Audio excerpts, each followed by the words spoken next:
요즘 저는 어떻게 하면 이 시대에 영혼을 구원하는 일을 감당할 수 있을까를 많이 생각을 합니다. 우리가 지금 잃어버린 영혼을 건져내는 일을 열심히 하고 있습니다. 근데 이런 생각을 하게 되는 이유는 우리가 복음을 전할 때 사람들이 보이는 반응이 이전보다 점점 더 좋지 않은 쪽으로 달라지고 있기 때문입니다. 오늘날은 복음을 전하면 많은 경우는 복음에 관심 없어 합니다. 그리고 이런 얘기를 하면 귀찮아합니다. 재미도 없는 얘기인데 자꾸 하니까 싫어하죠.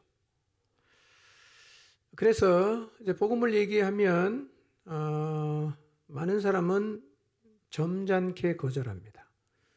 우리 얼굴을 봐줘서 함부로는 안 하고 점잖게 거절합니다. 그러나 더러는 노골적으로 거부하기도 하고 또 비웃기도 합니다. 물론 준비된 영혼이어서 스펀지가 물을 빨아들이듯 복음을 이렇게 다 받아들이는 경우도 있지만 이런 사람은 소수입니다. 우리가 영혼을 향한 긍휼한 마음을 가지고 참 뜨거운 가슴을 품고 그들 향해 나가는데 그 사람들의 차갑고 부정적인 반응을 자주 접하다 보면 우리 마음도 위축이 되고 우리 마음도 싸늘하게 식어지죠. 그래서 이제 이런 고민을 합니다. 계속 복음을 전해야 되나? 싫다는데. 듣기 싫다는데 내가 복음을 계속 말을 해야 되는가? 아마 복음 전하는 노력을 하셨다면 이런 고민을 한 번쯤은 해보셨을 것이고 지금도 갈까 말까 이렇게 고민을 하고 계실 수도 있습니다. 어떻게 하면 이런 시대에서 이런 시대 속에서 영혼 구원의 역사를 이어갈 수가 있을까요? 안 듣는데, 귀찮다는데, 미쳤다는데 우리 보고 그런 반응을 보이는 사람들을 향해 다가가서 그 영혼이 복음 앞에 굴복하게 하는 일을 우리가 어떻게 해낼 수 있을까요?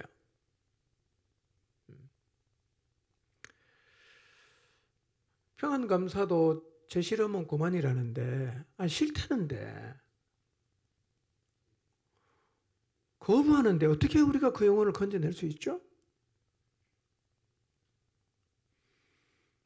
마치 커다란 장벽이 복음 전파를 하는 우리 앞에 탁 이렇게 가로막고 서 있는 것 같습니다. 근데 주님은 우리 보고 하라고 했으니까 그건 안 할 수도 없고 하면 뭔가 장벽이 있고 그러니까 사실은 이게 딜레마죠. 안 할 수는 없어. 근데 할 수도 없어. 어떻게 하면 되죠? 이게 우리의 딜레마입니다. 복음 전파의 시대는 끝났는가?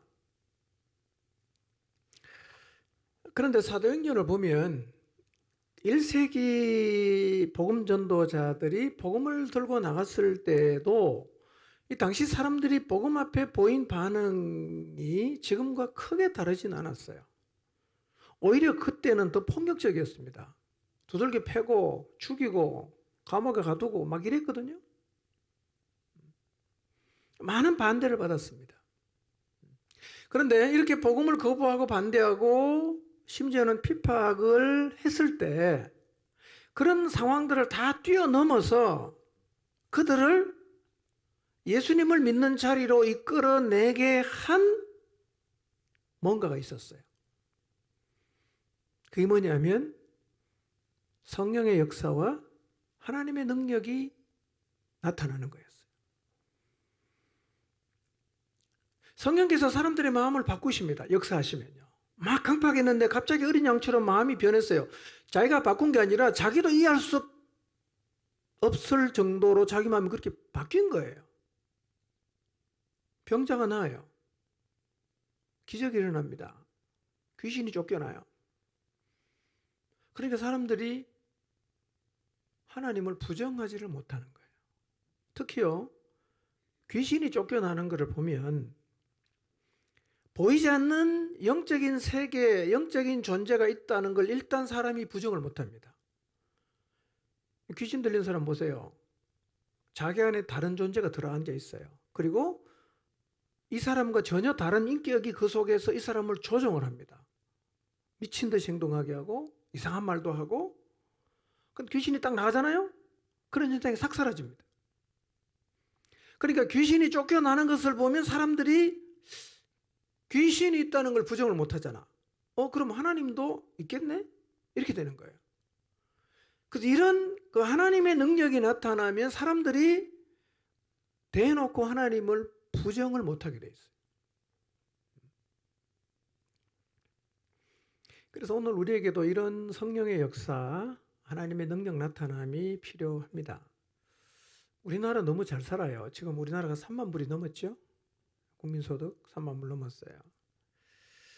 아쉬운 게 없습니다. 그리고 교회에 대한 이미지는 점점 부정적으로 변해가고 있습니다. 지식은 더해지고 있어요. 그러면서 반성경적 철학의 영향을 사람들이 받습니다.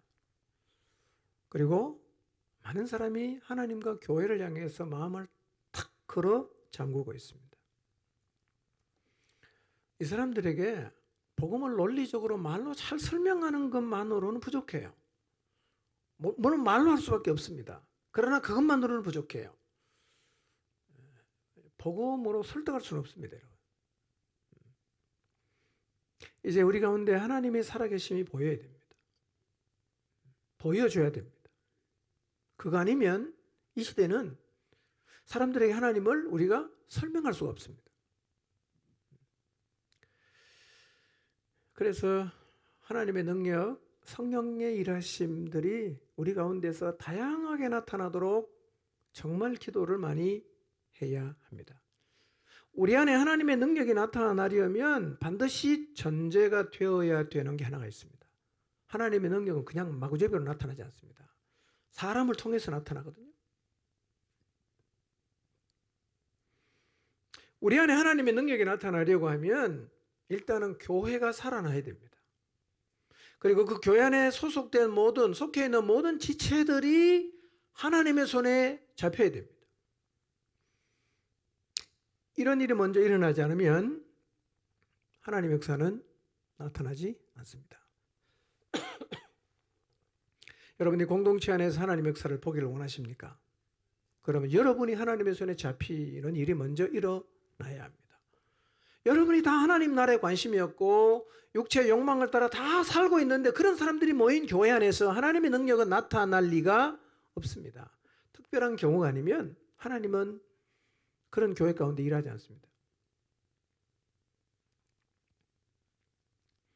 그러므로 영혼을 위한 기도 못지않게 우리가 드려야 되는 기도는 교회와 나를 위한 기도가 필요한 겁니다. 내가 살아나도록 하나님 앞에 기도해야 됩니다. 내가 내 문제를 이기고 내가 나 자아를 이기고 내가 죄를 이기고 하나님의 사람으로 살아나기 위한 기도를 주님 앞에 드려야 합니다. 여러분 이런 일이 일어나지 않으면요 이제는 전도를 열심히 해도 열매를 보기가 어려운 시대가 이미 되었습니다. 안 믿어요. 말로는 어떤 말을 해도 안 믿습니다. 보고 느끼면 달라져요. 우리의 삶을 통해서 하나님을 보여주지 않는다면 전도는 그들에게는 공허한 말로 들릴 거예요. 그들의 마음속에 우리가 전하는 복음이 천둥소리처럼 들리려고 하면 우리 안에 주님의 생명의 힘이 약동하고 있어야 됩니다. 뭔가 다르다. 저 친구 삶은 뭔가 다르다.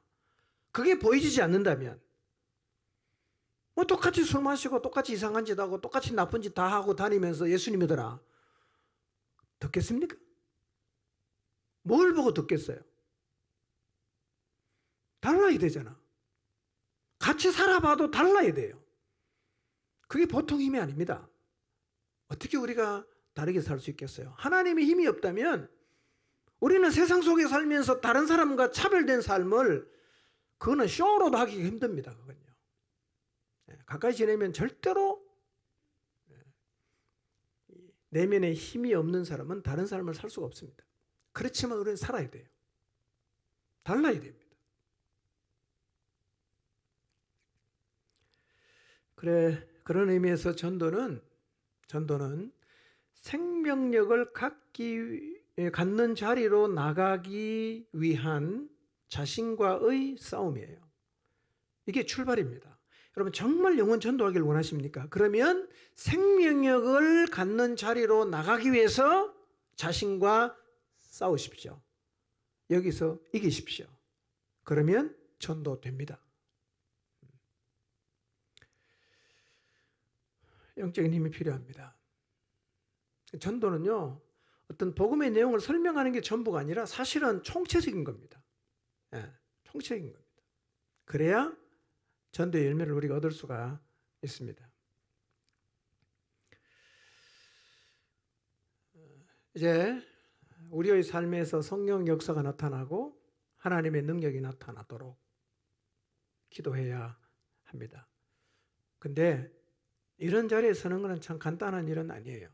뭐 기도 잠깐 한다고 이 자리에 서게 되는 것은 결코 아닙니다. 지금도 굉장한 영적인 전쟁이 벌어지고 있는데요. 사단과 교회의 싸움이죠. 전쟁의 양상은 이런 거예요. 사단은 교회를 어둠으로 덮으려고 합니다. 근데 교회는 어두운 세상을 비춰야 돼요. 여기서 만약에 패배하면, 그러니까 교회가 어둠에 딱 덮이면 교회는 끝난 거예요. 존재할 이유가 없어요. 어두운 세상을 비추려고 존재하는데 어둠에 확 덮이면 끝나는 거 아닙니까? 그런 게 아무것도 할 수가 없습니다. 그래서 교회는 어둠이 덮으려고 계속 공격을 하겠지만 그 공격을 딱 이겨내고 도리어 어두운 세상을 빛으로 비추는 사명을 감당해서 어둠 가운데 있는 영혼을 건져내는 일을 해야 되는데, 이것은 정말 치열한 전쟁이에요. 사실은 지금도요, 현대식으로 표현하면 사단이 쏘아대는 포탄, 총알, 미사일이 그냥 막 날라옵니다. 여러분, 포탄 딱 맞으면요, 이게 영적인 전쟁이 심각하네, 이렇게 감지를 해야 되는데요, 딱 날라오면 누구 때문에 이렇게 나가면 우리 다 망하는 겁니다.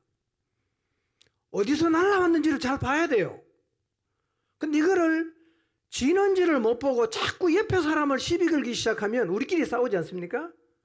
이게 말려드는 겁니다, 이게. 교회는 어떤 상황에도 하나됨을 지켜나가야 돼요. 우리가 싸우면 끝나는 겁니다. 근데 영적인 전쟁이라는 것은요, 쉽지 않습니다. 지금도 치열한 전쟁이 벌어지고 있습니다. 그러나 이거는 기억하십시오. 적의 공격을 아무리 많이 받아도 우리 주님이 더 강하시다는 사실을 잊지 마십시오. 주님이 훨씬 더 강하십니다. 그리고 우리가 안고 있는 문제보다 하나님은 훨씬 더 크신 분입니다. 날마다 하나님의 전신갑주로 무장하면 끄떡없습니다. 끄떡없습니다.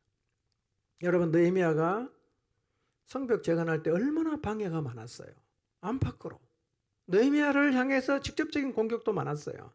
그러나 느헤미야가 그 모든 걸 다 극복하고 성벽 재건 완성하지 않았습니까?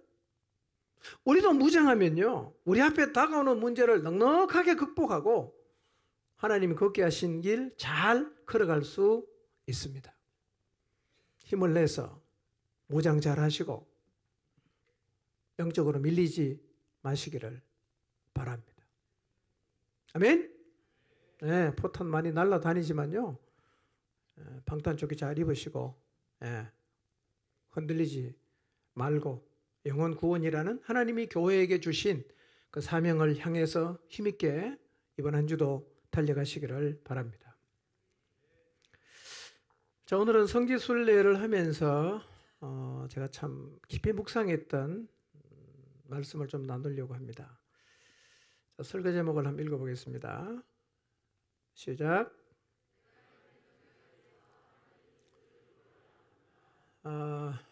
네, 추보하고 설교 제목이 조금 다른데 한자가 더 들어갔어요. 내가 있는 그가 들어갔습니다. 그 자리에서, 내가 있는 그 자리에서 하나님의 뜻을 이루어야 합니다. 살면서요, 자신이 자라온 환경에 대해 아쉬움을 가질 때가 있습니다. 내가 좀 더 나은 환경에서 자랐다면 내가 이전에 하지 못했던 일을 할 수 있었을 것이고, 그래서 지금은 내 삶이 참 많이 달라졌을 것이다 라는 아쉬움을 우리 모두가 가지고 있을 수가 있습니다. 예를 들면 부모님이 교육열이 높아서 나에게 공부를 좀 더 하게 해 주셨더라면 지금 내 삶이 많이 달라졌을 텐데, 혹은 그때 부모님이 나를 조금만 더 도와줬더라면 내가 그때 일어설 수 있었을 텐데, 혹은 내가 좀 더 영향력 있는 가정에서 태어났다면 지금 내 삶이 이전과 지금과는 많이 다를 텐데, 남편이 나를 좀 더 이해해 주었다면 내가 지금 훨씬 더 성숙한 신앙의 자리에 있을 텐데, 와 같은 아쉬움들은 우리에게 있을 수 있는데, 이런 아쉬움의 종류는 수백 수천 가지가 될 거예요. 혹시 여러분의 삶을 돌아보면서 아쉬움을 갖게 되는 부분이 있는지를 한번 생각해 보십시오.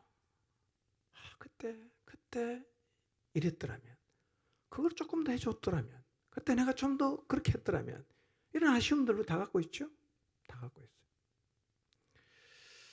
저도 과거를 바라보면서 아쉬움을 가진 적이 있었습니다.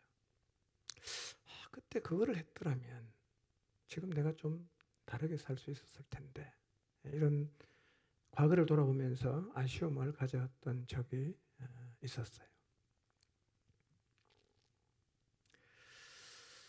근데 우리가 우리의 과거를 바라보면서 아쉬움을 갖기도 하지만, 지금도 말이에요. 지금도 자신이 처한 환경을 아쉬워하면서 환경이 따라주지 않기 때문에 자기는 아무것도 할 수 없다는 생각을 하고 있을 수 있어요. 환경이 안 되기 때문에 나는 못해 라는 생각을 하고 있을 수 있다는 거죠. 나는 내 남편이 믿지 않기 때문에 주님을 따라갈 수 없다. 나는 건강이 좋지 않기 때문에 주님을 섬길 수 없다.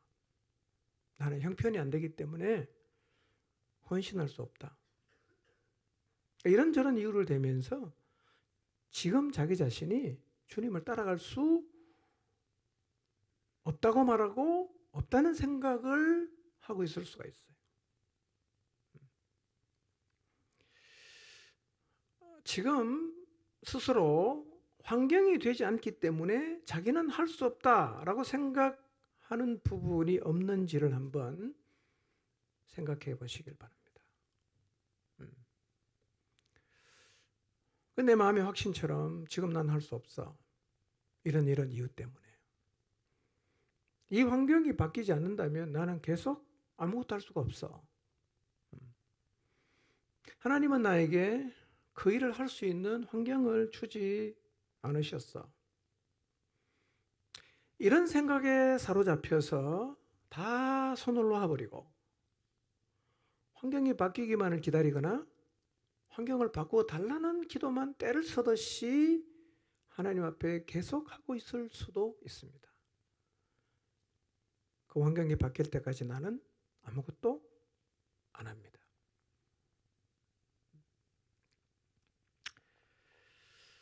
그런데 이런 자세는 하나님이 원하시는 자세가 아니에요. 하나님은 우리가 어떤 상황에 있든지 그 자리에서 하나님의 뜻을 이루어 가기를 원하십니다. 모든 그리스도인들은 지금 자신이 처한 상황이 어떠하든 각자가 다 다르겠죠? 하나님 앞에 나 이래서 못해요, 저래서 못해요 라고 항변하고 싶은 수많은 조건들을 가지고 있겠지만, 그러나 상황이 어떠하든 자기의 그 자리에서 하나님의 뜻을 이루고 있어야 합니다. 그게 바로 하나님이 원하시는 거예요.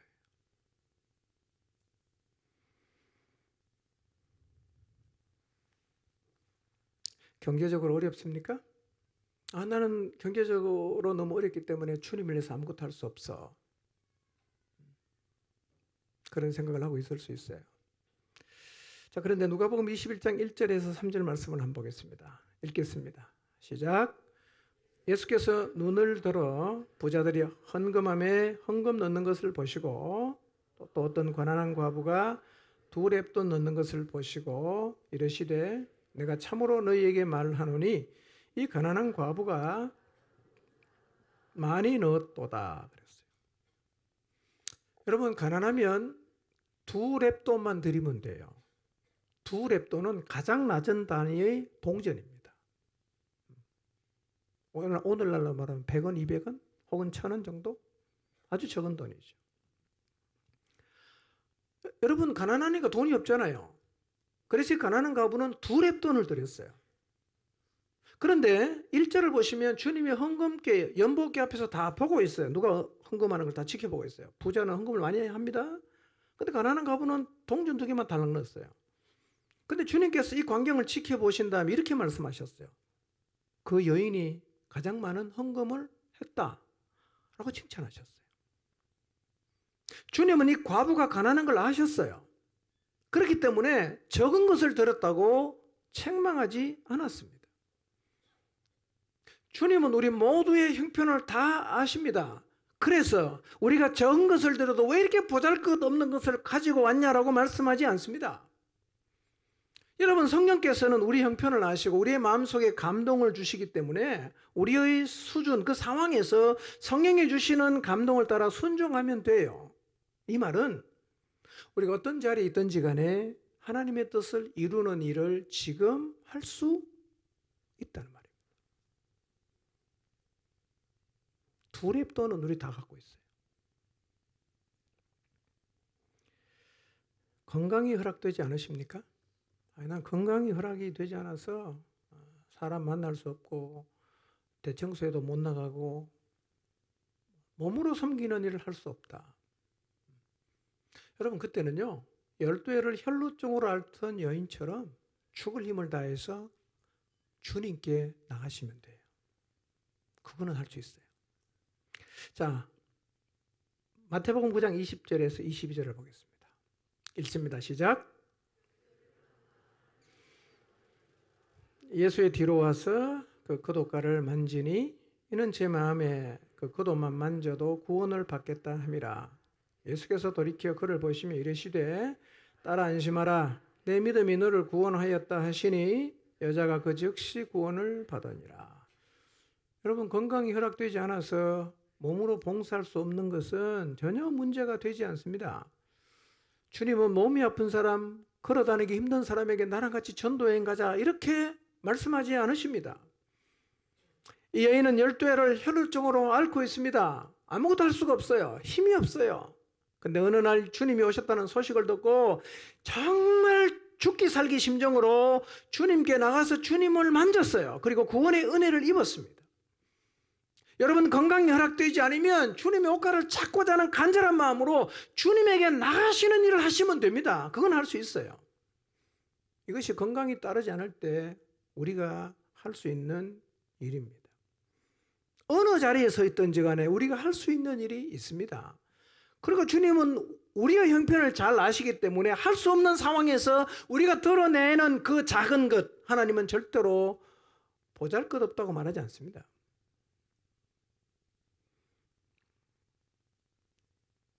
도시락 하나밖에 가진 것이 없을 수 있어요.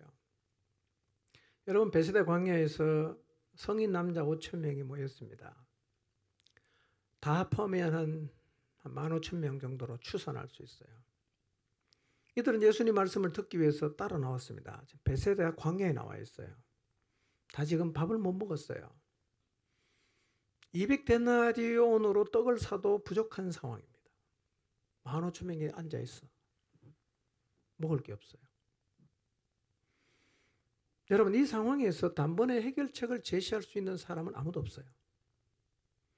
누가 그 광야에 15,000명이 먹을 식사를 가져올 수 있겠어요? 불가능하죠.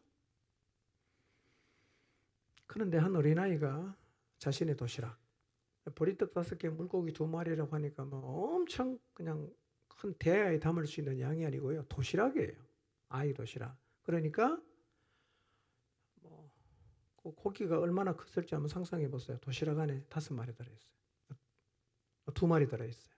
반찬. 그 다음에 보리떡이 5개 들어있어요. 이 아이가 이거를 제자에게 가지고 왔어요. 제자들은 주님 이것밖에 없습니다 하고 들고 왔어요. 주님이 그 도시락을 받아 들고 축복 기도를 하십니다. 축사를 하십니다. 그리고 제자들에게 나눠주라고 하십니다. 놀라운 일이 일어났어요. 그 모인 사람이 다 배불리 먹고 12바구니가 남는 기적이 일어났습니다. 여러분, 이 한 어린아이는요, 15,000명 정도가 먹을 수 있는 양을 갖고 있지 않았습니다. 그는 다만 자기 혼자 먹을 수 있는 도시락 하나를 가지고 있었어요. 근데 그걸 드렸어요. 도시락 하나밖에 없으면 도시락 하나만 드리면 되죠. 그걸 하면 됩니다. 요한복음 6장 8절 9절 한번 읽어볼까요? 읽습니다. 시작. 제자 중 하나 곧 시몬 베드로의 형제 안드레가 예수께 여짜오되 여기 한 아이가 있어 보리떡 5개와 물고기 2마리를 가지고 있나이다. 그러나 그것이 이 많은 사람에게 얼마나 되겠사옵나이까. 우리가 주님을 위해서 지금 할 수 있는 일이 이런 것일 수 있어요. 이거 해서 무슨 도움이 되겠는가? 이걸 해서 뭐 하겠는가? 그런 생각이 들 수 있습니다. 그러나 이 어린아이가 자기가 먹을 수 있는 도시락 하나를 주님 앞에 드렸을 때 여러분, 놀라운 하나님의 뜻이 이루어졌습니다. 여러분, 하나님은 도시락 하나밖에 없는 아이에게 집을 드리라고 말씀하지 않습니다. 그러나 그도 드릴 수 있는 도시락 하나는 갖고 있었단 말이에요. 그러니까 그 자리에서 그 상황에서 할 수 있는 일을 하면 돼요. 나는 돈이 없으니까 아무것도 드릴 수 없다 라고 우리는 말을 하죠. 나는 지금 건강하지 않기 때문에 아무것도 못한다 라고 말합니다. 내가 가진 것은 내가 먹을 도시락밖에 없기 때문에 나는 주님을 위해서 아무것도 할 수 없다 라고 우리는 생각하고 그렇게 말을 한단 말이에요. 그래서 우리는 늘 이렇게 말합니다. 우리의 형편을 보면서 하나님을 향해서, 사람을 향해서 이렇게 말을 해요. 하나님, 돈 많이 벌면 그때 하겠습니다. 하나님, 건강해지면 그때 하겠습니다. 하나님, 제가 어른이 되면 그때 하겠습니다. 우리는 늘요, 자기가 지금 가지지 못한 것을 아쉬워하면서 이 환경에서 벗어나게 하면 내가 하나님의 뜻을 이루는 자리에 서겠습니다. 그러니 하나님, 저를 빨리 이 환경에서 벗어나게 해주십시오 라는 기도만 계속해서 합니다. 주님은 그렇게 하지 말라고 말씀하십니다. 있는 그 자리에서 해라는 거예요. 도시락 하나는 할 수 있잖아. 죽을 힘을 내서 주님을 붙잡는 건 할 수 있잖아. 2랩돈은 드릴 수 있잖아. 그걸 하라는 거예요. 여러분, 벗어나게 해주시면 제가 하겠습니다. 이거는 바른 기도가 아닙니다. 환경을 바꾸어주시면 하겠습니다 라고 기도하지 말고 지금 하겠습니다 라고 기도하셔야 합니다. 바울과 실라가 빌립보에서 복음을 전하다가 매를 맞고 감옥에 갇혔어요. 아무런 죄가 없어요. 죄라면 귀신에게 사로잡힌 여종에게서 귀신을 쫓아내서 자유를 가져다 준 것입니다. 근데 이 귀신들 아이가 점을 쳐갖고 주인에게 수입을 제공했기 때문에 귀신 나가버리면 점을 못 치잖아. 주인이 화가 났어요.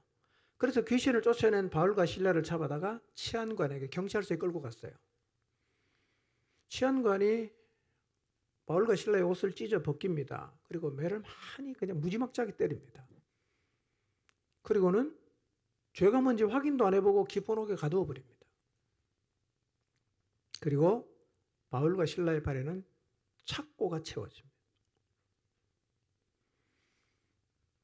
억울하고 화가 날 수 있는 상황입니다. 하나님 원망할 수 있는 상황이죠. 왜냐하면 원래 바울 일행은 전도를 하면서 아시아 쪽으로 가려고 하는데 성령이 계속 길을 막아갖고 그러다가 환상을 본 게 마게도냐 지역 사람이 와서 우리를 도와달라고 손짓하는 환상을 보고 하나님이 우리를 이쪽으로 가라고 하시나 보다. 그렇게 하고 마게도냐로 가서 첫 번째 도착한 데가 빌립보거든요. 아니 그렇게 방향을 틀어서 불렀으면 뭘 좀 하나님이 알아서 해줘야 되잖아. 근데 하나님의 일, 귀신 쫓아내는 일 때문에 지금 죄도 없는데 엄청 매를 맞고 감옥에 갇히고 발에 착고까지 채워졌으니까 얼마나 화가 나겠어요. 여러분 이런 상황에서 바울과 실라가 할 수 있는 일이 뭐가 있어요? 한번 생각해 보세요. 여러분이 만약에 그 자리에 있다면 하나님 나라를 위해서 여러분이 뭘 할 수 있겠어요? 아무것도 할 수 없어 보이잖아. 하나님에게서 요긴하고 싶죠. 뭐 하시냐고 도대체. 자, 근데 바울과 실라는 이걸 했어요. 자, 사도행전 16장 22절에서 26절입니다. 읽어봅니다. 시작. 우리가 일제히 일어나 고발하니 상관들이 옷을 찢어 벗기고 매로 치라 하여 많이 친 후에 옥에 가두고 간수에게 명하여 든든히 지키라 하니 명령을 받아 그들을 깊은 옥에 가두고 그 발을 착고에 든든히 채웠더니 한밤중에 바울과 실라가 기도하고 하나님을 찬송하며 죄수들이 듣더라. 이에 갑자기 큰 지진이 나서 옥터가 움직이고 문이 곧 다 열리며 모든 사람의 매인 것이 다 벗어진지라. 아무것도 할 수 없을 것 같지 않습니까? 이때 바울과 실라가 뭐합니까? 기도하고 찬송합니다.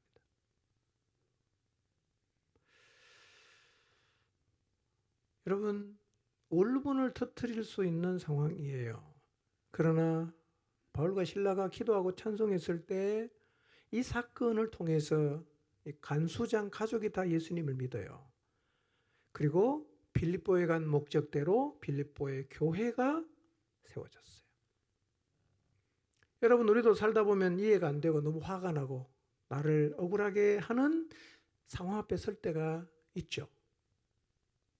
여러분 그런 자리에서 어떻게 반응하셨어요? 여러분 이런 상황에서 기도하고 찬송하지 않는 사람이 하는 게 있어요. 뭔지 아십니까? 원망하고 불평하는 거예요. 그러니까 이런 자리에서 기도하는 게 보통 내공이 아닙니다. 이런 자리에 딱 서면요 우리는 습관적으로 원망하고 불평합니다. 사람 불평하다가 결국은 하나님을 막 그냥 향해 소리가 원망 불평하는데요. 여러분 만약에 이런 자리에 서게 된다면 이제 기도하고 찬송해 보시기를 바랍니다. 그러면 하나님의 뜻이 이루어지는 경험을 하게 될 것입니다. 몇 가지 사례를 제가 말씀드리는데요. 제가 이 사례를 말씀드린 이유가 있습니다. 우리가 어떤 자리에 서든 그 자리에서 할 수 있는 일이 있다는 거예요. 어느 자리에 서든지 간에 어떤 힘든 자리에 서든지 간에 그 자리에 살 수 있는 일이 있다는 것입니다. 지금 여러분이 어떤 자리에 서 있는지 몰라요. 힘겨워할 수 있습니다. 예, 화를 내고 있을 수 있어요. 원망하고 있을 수도 있습니다. 그러나 그 자리에서도 여러분이 할 수 있는 일이 있다는 사실을 기억하십시오. 환경을 바뀌기를 기다리지 마시고 지금 그 자리에서 내가 할 수 있는 일이 무엇인가를 찾으시기 바랍니다. 그리고 그 일을 하시기를 바랍니다. 그게 하나님이 원하시는 거예요. 바꿔줄 때까지는 개점 휴업하고 있겠습니다. 이러면 안 된단 말이에요.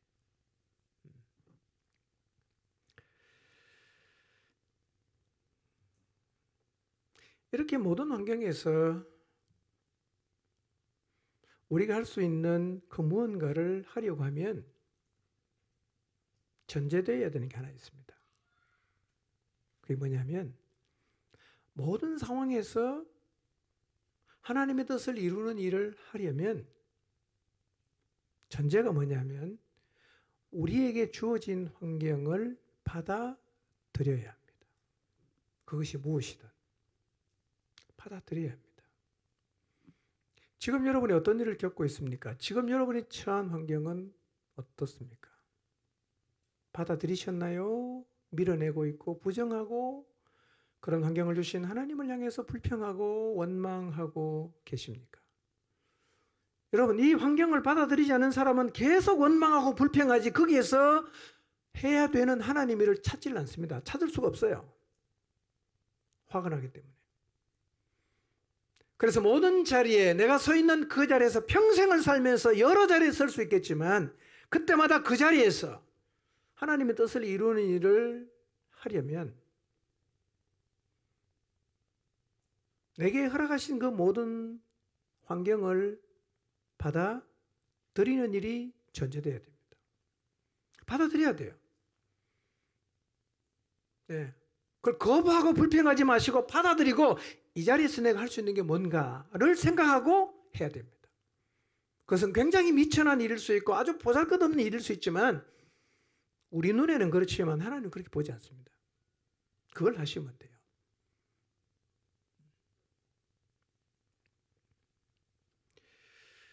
지금 우리가 서 있는 자리를 한번 돌아봅시다. 한번 돌아보세요. 여러분이 서 있는 자리 어떤 자리입니까? 너무 가난하십니까? 돈이 너무 없습니까 지금? 너무 막막한 자리에 서 계십니까? 마음이 너무 힘든 자리에 서 계십니까? 동서남북 다 돌아봐도 빠져나갈 구멍이 없는 사방으로 갇힌 벽 속에 있는 것 같습니까? 아무것도 할 수 없어 보이는 자리에 서 계십니까? 일단 이 상황을 받아들이십시오. 일단 받아들이십시오. 그리고 기도하면서 하나님, 제가 지금 여기서 무엇을 할 수 있습니까? 라고 물어보십시오. 그리고 그 일을 찬찬히 하십시오. 2랩돈 정도밖에 못할 수 있어요. 도시락 하나밖에 못 드릴 수 있어요. 그냥 주님을 찾는 그 자리에 서는 정도밖에 할 수가 없을 수 있어요. 그걸 해야 됩니다. 거기 쌓이면 우리의 삶을 통해서 하나님의 뜻이 이루어지는 거예요. 그게 쌓여야 됩니다. 여러분 기억하십시오. 이게 안 쌓이면 우리의 삶에 뭐가 쌓일까요? 원망과 불평이 쌓이는 거예요. 계속 쌓입니다. 여러분 원망과 불평이 쌓이면 그걸 계속 말하지 않겠어요? 하나님 그런 사람을 통해서 그분의 뜻을 이룰 수 있겠습니까?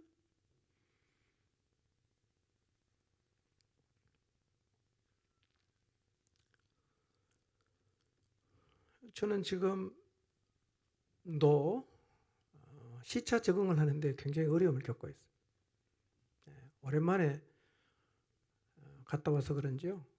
지금도 새벽 3시, 4시까지 너무 정신이 맑아서 자려고 노력하면 정신이 더 맑아져요. 그래서 뒤척이다 보면 몇 시에 잠들은지 몰라요. 힘들어요. 그런데 제가 오늘 또 인도로 가야 됩니다. 그곳에서 교회론 강의도 해야 되고 졸업식 설교도 해야 되고 또 한인교회 가 설교도 해야 되고 제가 생각해도 굉장히 체력적으로 부담이 느껴집니다. 그런데 돌아오면 또 시차 적응해야 돼. 그리고 제가 해야 되는 일이 꽤 많습니다. 또 공동체와 함께 우리가 지금 영혼을 구원하는 일을 하고 있는데요. 이게 사실은 보통 전쟁이 아닙니다. 제가 몸으로 느끼는 것도 만만치 않아요. 그러나 기본적으로 저는 이 모든 상황을 받아들입니다. 그리고 감당할 하려는 마음을 갖고 있습니다. 하나님이 주신 거니까 다 받아들이고 감당하려는 마음을 갖고 있어요. 그래서 일단 저는 최선을 다해서 기도하고 말씀을 많이 읽어요. 일단 기본적으로. 그러면 성령께서 길을 보여줍니다. 그러면 순종하여 가면 하나님 뜻이 이루어지리라고 생각합니다. 일단은 받아들입니다.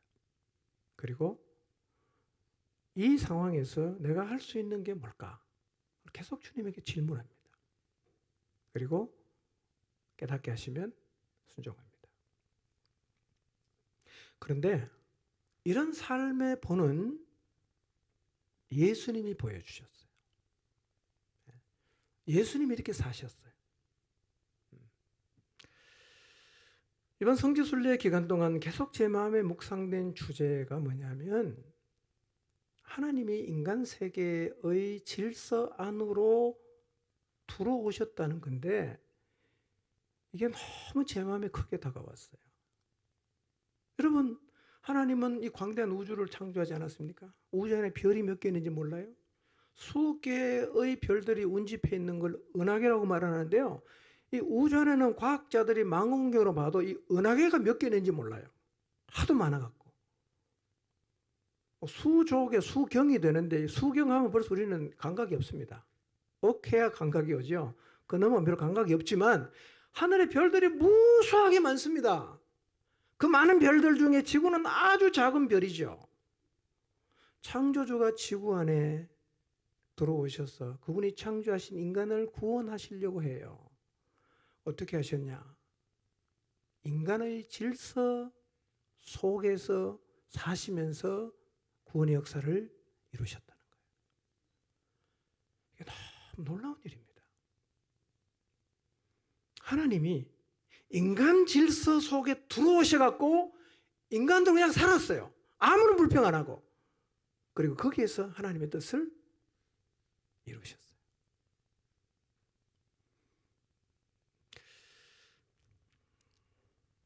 그래서 주님은 엄청 참고 견디고 기다리고 고생하고 힘들고 오늘 우리가 힘겨워하고 어려워하는 모든 걸 주님이 다 겪었습니다. 그런데 그 와중에서 하나님의 뜻을 다 이루었어요. 이런 삶의 원조는 예수님이에요. 여러분, 창조주가 피조 세계에 와서 인간의 질서를 순응하고 그 속에서 하나님의 뜻을 이루었다면 우리는 처음부터 인간으로 태어났잖아. 그러면 하나님이 우리에게 허락하시는 모든 상황과 질서를 당연히 받아들이고 순응하면서 그 가운데서 하나님의 뜻을 행하는 게 오히려 마땅하지 않겠어요? 그러니까 우리는 늘 원망하고 불평하잖아. 그리고 자꾸만 바꾸어달라는 기도만 하는데요. 그게 아니라는 거예요. 바꾸어달라고 기도하는 게 필요 없지는 않겠지만 그러나 바꾸어달라는 기도보다는 이 자리에서 내가 뭘 해야 되는지를 주님께 묻는 기도를 더 많이 드릴 필요가 있어요. 이 자리에서 뭘 해야 되냐? 여기서 해야 되는 거예요. 바꿔 좀 하겠습니다. 그러다가 죽을 때까지 아무것도 못하고 살다가 죽을 수 있습니다. 여러분, 예수님은 출생부터 인간 세계의 질서를 따르셨어요. 출생부터. 오늘 우리가 읽은 본문에 예수님이 어떻게 세상에 오셨는가 출생에 대한 기사가 기록되어 있는데요. 이런 생각 한번 해보세요. 여러분, 예수님이 권력자의 아들로 오면 안 되나요? 그 당시 재벌의 자식으로 오면 안 됩니까?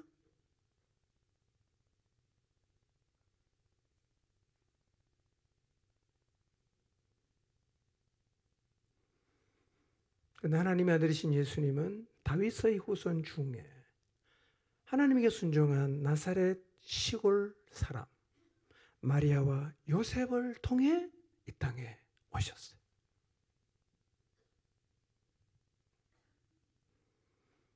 여러분, 예수님 부모는요 아무런 특혜도 없었어요. 황제의 명령에 따라 다른 사람하고 똑같이 호적하러 갑니다. 갔다가 미처 돌아오지 못한 그때 아이가 태어난 거예요. 그래서 호적하러 간 베들레헴에서 아이를 낳으려고 숙소를 구하니까 숙소가 없어요. 돈이 없었는지 아니면 뭐 여관이 꽉 차서 그런지는 모르지만 숙소가 없어요. 그래서 아마 어쩌면 주변 사람의 배려로 사모가 애를 낳으니까 마구간으로 갔어요.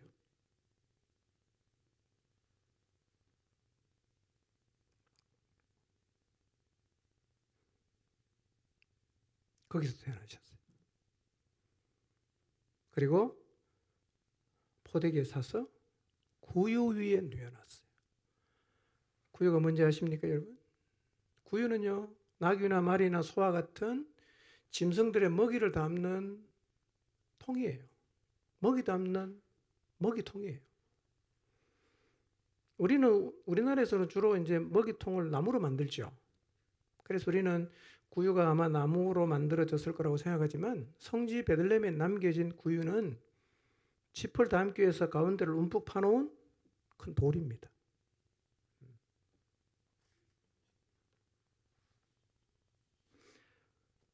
여러분, 온 세상을 창조하신 하나님의 아들이요, 화로운 병원 턱실에서 태어나지 않았습니다.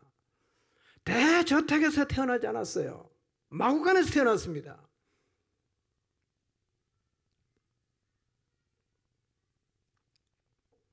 구유 위에 누워졌어요. 잘못되고 있는 겁니까? 하나님이 버린 겁니까? 아니었어요. 하나님 그렇게 하셨어요. 우리는 자꾸 우리의 삶이 힘들어지면 하나님 나한테 관심이 없다, 하나님 나를 버렸다고 말하는데요. 여러분, 예수님이요, 마구간에 태어났어요.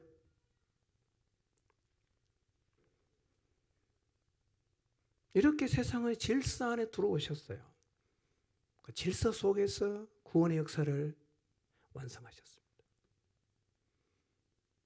우리도 그렇게 살아야 됩니다. 태어난 지 얼마 되지 않아서 동방 박사들이 별을 보고 왕이 태어났다고 찾으러 왔다가 왕이니까 궁전에 있을 거라고 생각을 하고 헤롯 궁전에 들어가서 그 사실을 말하니까 헤롯이 깜짝 놀랍니다. 시침이 뚝 떼고 갔다가 나한테 좀 알려줘. 나도 경배하겠다. 죽이겠다는 거죠. 헤롯이 죽이려고 합니다.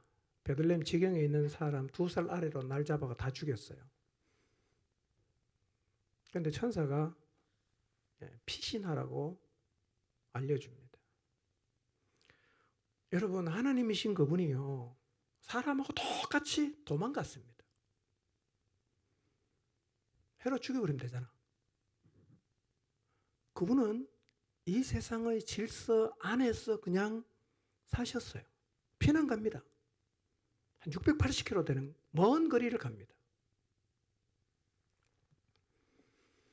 여러분, 예수님은 하나님답게 살지 않았습니다. 사람답게 살았어요. 그분은 인간이셨어요. 철저한 인간으로 사셨습니다. 여러분, 하나님의 아들이 세상에 이런 모습으로 오시고 이런 대우를 받았다면 우리가 설령 하나님의 자녀이지만 우리가 우리 시대 사람과 똑같은 대접을 받으면서 사는 것은 이상한 일이 아니지 않겠습니까? 우리에게 주어진 상황을 받아들이고 그 자리에서 하나님의 뜻을 이루는 것이 오히려 마땅한 일이 아니겠습니까, 여러분? 우린 자꾸 어떤 특혜를 받아야 된다고 생각합니다. 하나님 이걸 해줘야 된다고 생각합니다. 이건 하나님이 실수한 거라고 자꾸 생각을 합니다. 그렇지 않습니다, 여러분. 상황을 받으십시오.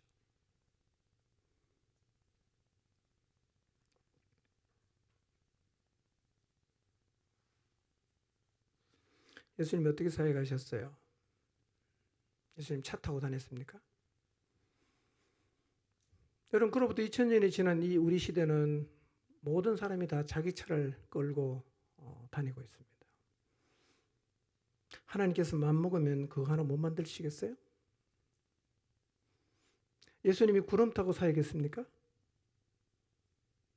불가능한 일이었을까요?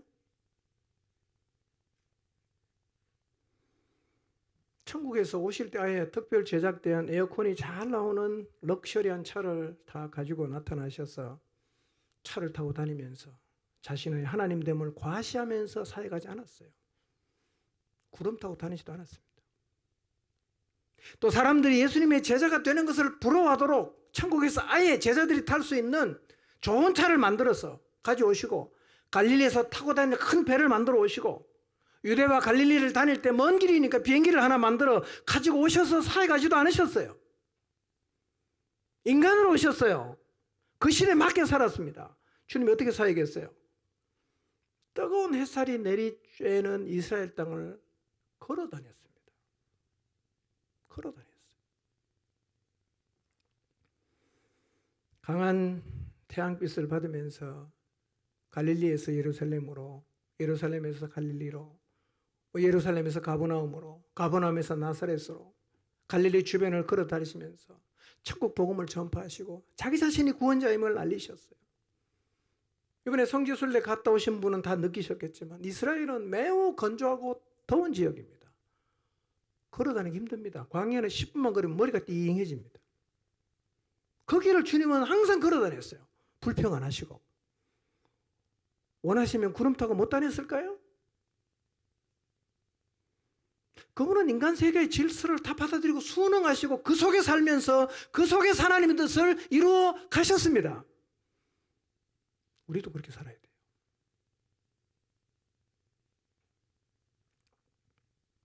유대 광야가 시작되는 곳에 있는 예수님이 시험을 받은 시험산일 곳으로 추정하는 곳에 수도원을 지어놨어요. 순례간 분이 올라갔습니다. 근데요, 정말 숨이 턱턱 막혀요. 얼마나 햇살이 뜨거운지. 우리는 그래도요, 케이블카를 타고 거의 정상까지 가서 내려서 조금만 걸어갔거든요. 근데 주님은요, 그 유대 광야에서, 풀 한 폭이 없는 광야에서 40일간 금식하시고 그 시험산에 걸어서 올라갔습니다. 여러분, 더위 많이 타는 사람은 진짜 속된 말로 돌아버립니다. 너무 더웠어요. 제정신이 아닙니다. 주님 다 그러고 사역하셨습니다, 여러분. 여러분, 주님이 좋은 차 하늘에서 못 가져오시겠어요?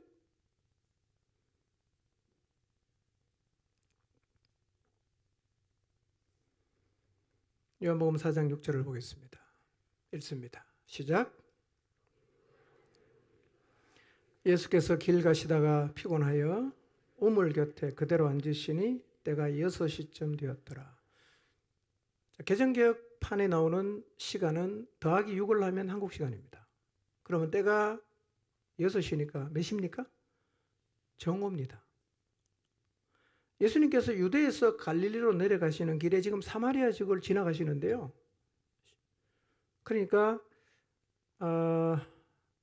남쪽에서 북쪽으로 올라가고 있어요. 우리로 말하면 부산에서 서울로 가다가 대전에 지금 도착하신 겁니다. 예. 걸어가잖아요. 12시가 얼마나 뜨겁겠어요.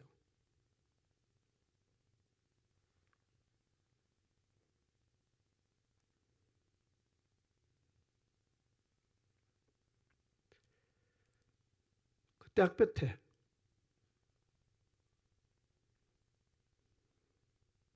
정오에 걸어가니까 얼마나 힘들겠어요. 그래서 이 수가라는 성의 우물 곁에 그냥 풀썩 주저앉아요. 피곤해서.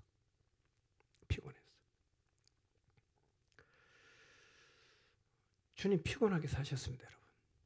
한번 걸어 다녀 보세요.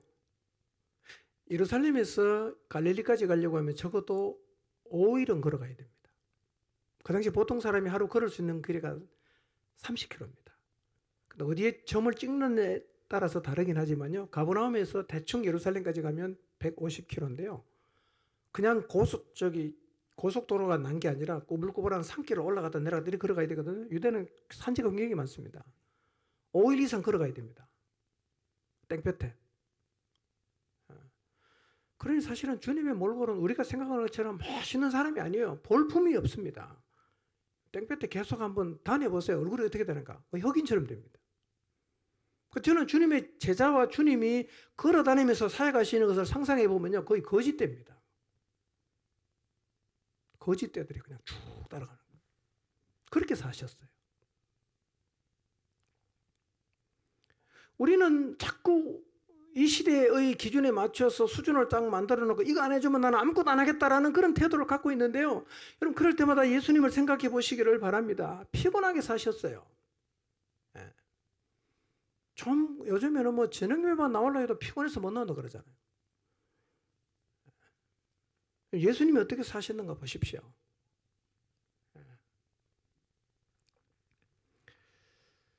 걸어 다니셨어요. 그분은요. 비행기 안 타고 다녔습니다. 구름도 안 타고 다녔어요. 여러분 그리고 주님이 사신 집이 대저택이 아니었어요. 상상할 수 있는 것. 하나님이신 그분이 지구에 살고 있는 그분이 만든 인간을 구원하기 위해 오시기로 창세전에 계획했다면 아니 천국에서 특별 제작된 집 한 채 정도는 갖고 올 수 있지 않겠어요? 아니면 지구 말고 어디 저 하늘에다가 하나 만들어 놓고 저녁에 사회 끝나면 구름 타고 와서 그 궁궐에 계시다가 아침에 다시 내려오시기도 하고 아니면 가끔씩 내려와서 제자들에게 지시만 하고 그 궁궐에 살 수도 있지 않겠어요? 불가능한 일입니까? 주님이 어떻게 하셨어요? 그렇게 안 했어요. 유대 땅에 오십니다. 아주 가난한 지역에 나사렛에서 사셨어요. 평민이었어요. 우리가 똑같이 살았습니다. 중요한 건요.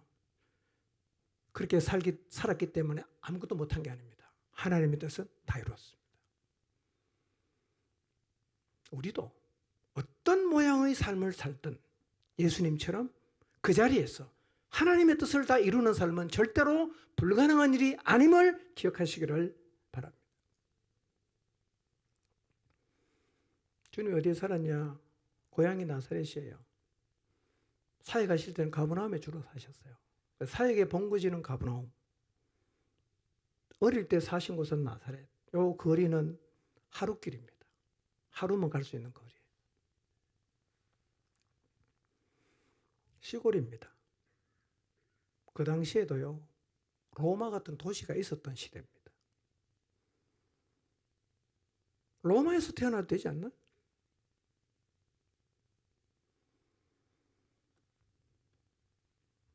하나님이신 그분은 마리아와 요셉이 살았던 시골 나사렛에서 있는 둥 마는 둥 부모를 섬기면서 30년을 사셨어요. 베들레헴에 태어났다고 해도 로마에 가서 살 수 있잖아요.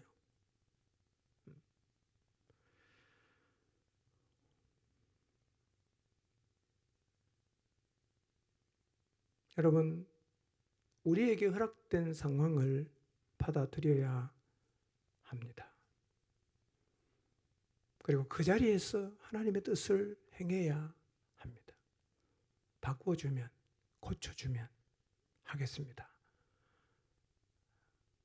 틀린 생각입니다. 생각을 바꿔야 돼요. 있는 그 자리, 지금 이 자리에서 하겠습니다. 핍박이 있는 자리에서, 반대가 있는 자리에서, 막막한 자리에서, 가난한 자리에서 거기서 해야 됩니다.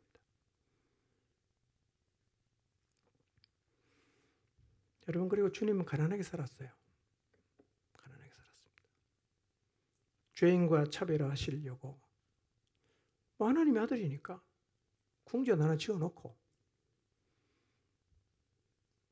갈릴리가 내려다보이는 좋은 언덕에다가 별장 하나 짓고 그 다음에 예루살렘에 별장 하나 지어놓고 그 다음에 중간쯤 사마리아 하나 지어놓고 뭐 그렇게 지어놓고 가시면서 쉬었다 가실 수 있지 않습니까? 내가 하나님이야 과시할 수도 있지 않습니까? 근데 주님은요 엄청 가난하게 살았어요. 돈이 없었습니다. 어느 날 예루살렘에 갔더니만 성전세를 거두는 사람이 베드로에게 와서 말합니다. 야 너희 선생하고 니는 성전세 안 되냐? 예수님께서 베드로에게 말씀하십니다. 야 너 바다에 가서 낚시 던져서 먼저 오르는 고기 입을 딱 열어보면 그 돈 한 세겔 들어있을 거다. 그걸로 너하고 나 성전세 내라. 그렇게 말씀하셨어요. 여러분 혹시 이런 고민을 해보신 적 있습니까? 나는 왜 이렇게 가난한가? 우리 집은 왜 이렇게 가난한가? 하나님이 우리를 사랑하지 않으시는가 보다. 그렇게 말할 수 있겠습니까? 그렇게 말할 수 없어요. 왜냐하면 예수님도 이 땅에서는 너무너무 가난하게 살았거든요. 한 세겔에 돈이 없어갖고 성전세 낼 때 고기 잡아서 고기 임열하고 낸 분이 바로 예수님이십니다. 가난하게 산다는 것은 하나님이 나를 사랑하지 않는다는 증거도 아니고 하나님 나를 버렸다는 증거도 아닙니다. 가난하게 살아도 하나님 뜻 이룰 수 있습니다. 아멘입니까? 있어요. 누굴 보니까? 예수님 보니까. 마태복음 17장 27절 한번 볼까요? 읽습니다. 시작.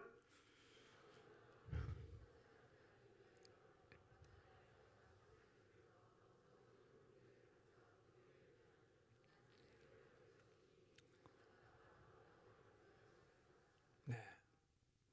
한 세겔의 돈을 수중에 갖고 있지 않았습니다. 가난하게 사셨어요. 가난해도 하나님의 뜻은 이룰 수 있습니다. 믿으시기 바랍니다. 예, 예수님이 우리에게 그 삶의 본을 보여주셨어요. 그리고 주님은 십자가를 앞에 두고요, 피땀 흘리는 기도를 하셨어요. 그러니까 이 구원의 역사를요, 하나님의 능력으로 고난도 별로 안 받고 간단하게 이룬 게 아니고요, 진짜 피땀 흘려 기도를 해야 되는 매우 고민이 되는 자리에 주님이 서셨습니다. 그럼 언제 우리가 피땀 흘려 기도합니까? 평안한 날에는 절대로 피땀 흘려 기도하지 않습니다. 언제 피땀 흘려 기도할까요? 남편이 생사를 헤맬 때, 자식이 교통사고 나서 생사를 헤맬 때, 그때는 진짜 피땀 흘려 기도하죠. 그러니 주님이 피땀 흘려 기도했다는 의미가 뭐겠어요? 너무나 힘겹고 고민이 되는 자리에 섰다는 얘기 아니겠습니까? 우리도 살다 보면 그런 자리에 설 수 있죠. 그때 우리도 예수님처럼 피땀 흘려 기도하면 되죠. 왜 이런 환경을 주십니까? 라고 원망하거나 불평하지 마시고 주님도 그 자리에 섰으니까 우리도 설 수 있죠. 그때는 예수님처럼 기도하면 되죠. 뿐만 아니라 주님은 금식 기도도 하셨어요. 공생의 사회 가시기 전에 40일을 금식하시고 성령에 이끌려서 시험도 다 받았어요. 인간이니까 자신을 이기기 위해서 주님도 기도가 필요했어요. 하나님이었기 때문에 이긴 게 아닙니다. 인간으로서 이긴 거죠. 그러니까 구원자로 이 땅에 오신 예수님은 하나님답게 인간 세계를 초월해 사시지 않고요, 세상의 질서 속에 사시면서 금식도 하시고 피땀 흘려 기도도 하시고 시험도 받고 다 했어요. 중요한 것은 그 모든 자리에서 하나님의 뜻을 다 이루셨어요. 그러니 우리도 예수님처럼 우리가 서 있는 모든 자리에서 하나님의 뜻을 이루는 게 가능할까요? 불가능할까요? 가능하죠. 그분과의 깊은 교제 가운데 산다면 충분히 가능합니다. 가능하죠. 여러분, 예수님은요, 이 땅에 사실 때 하나님의 뜻을 이루기 위해서 굉장히 많은 기적과 능력을 행하셨어요. 복음서 읽어보면 주님 행하신 기적, 표적, 능력들이 엄청나게 많습니다. 그 놀라운 게 있어요. 주님은요, 자기 삶의 편의를 위해서는 어떤 기적도 행하지 않으셨습니다. 자기 편하게 살기 위해서, 어려움을 안 당하기 위해서는 주님이 어떤 기적도 행하지 않았습니다. 다 감당했습니다. 다 받아들였어요. 집 나와라 뚝딱, 덥다, 에어컨 나와라 뚝딱, 돈 나와라 뚝딱, 이런 기도 안 했습니다. 여러분, 안 했어요. 많이 걸어야 다녀야 되니까 축지법 쓰지도 않았습니다. 그냥 보통 사람이랑 똑같이 5시간 걸리는 길은 5시간 걷고, 3시간 걸리는 길은 3시간 걷고, 닷새 걸어가야 길은 닷새 걸어가셨어요. 힘들게 살았어. 중요한 거는 하나님의 뜻은 다 이루었습니다. 이 주님의 삶이 우리에게 뭘 가르쳐 줍니까? 여러분, 예수님은 구원자로 이 땅에 오실 때요, 그냥 인간으로 왔어요. 가장 낮은 자리에서 세상의 질서 다 받아들이시고, 나사렛 시골에 묻혀 사시고, 가난하게 사시고, 유대 갈릴리 여러 지역을 걸어 다니시느라고 고생도 엄청 하시고 아주 피곤하게 사셨어요. 근데 한번 생각해 보세요. 그분이 하나님인데 좀 차별화된 최고의 삶을 사는 게 불가능이 있겠습니까? 안 하신 거죠. 그 시대 속에서 사람이 겪는 모든 일을 다 겪었습니다. 여러분, 우리도 예수님을 생각하면서 내가 현재 있는 이 자리가 좀 불편하고 어려워도 그걸 다 받아들이시기를 바랍니다. 일단 받아들여야 하나님의 뜻을 이루는 자리에 설 수가 있습니다. 우리는 자꾸요, 환경을 바꾸고 싶어 하는데요. 그리고 환경이 바뀌어야 하나님의 뜻을 이룰 수 있다고 생각하는데요. 그렇지 않습니다. 그 생각을 내려놓으시기를 바랍니다. 환경이 안 바뀌어도 하나님의 뜻 이룰 수 있습니다. 아멘입니까? 아멘입니까? 여러분, 현재 여러분이 서 있는 그 자리, 그 환경이 안 바뀌어도 거기에서 하나님의 뜻을 행할 수가 있다는 사실을 믿으시기를 바랍니다. 가난해도, 고난이 와도, 삶이 힘들어도, 어려운 일이 있어도, 난감한 일이 있어도, 어떤 형편이든 일단 받아들이시기 바랍니다. 그리고 이 자리에서 내가 할 수 있는 일이 무엇일까? 하나님은 지금 내가 여기서 뭘 하기를 원하시는가? 물어보십시오. 그리고 그것이 매우 하찮아 보이더라도 그 일을 하시기를 바랍니다. 그러면 우리의 삶이 어떠하든 우리의 삶을 통해서 하나님의 뜻을 이루어 드릴 수가 있을 것입니다. 기도를 바꿔야 됩니다. 이렇게 해주시면 하겠습니다. 이거 바꾸어 주시면 하겠습니다. 고쳐주시면 열심히 하겠습니다. 환경을 바꾸어 달라는 기도는 이제 내려놓으시기를 바랍니다.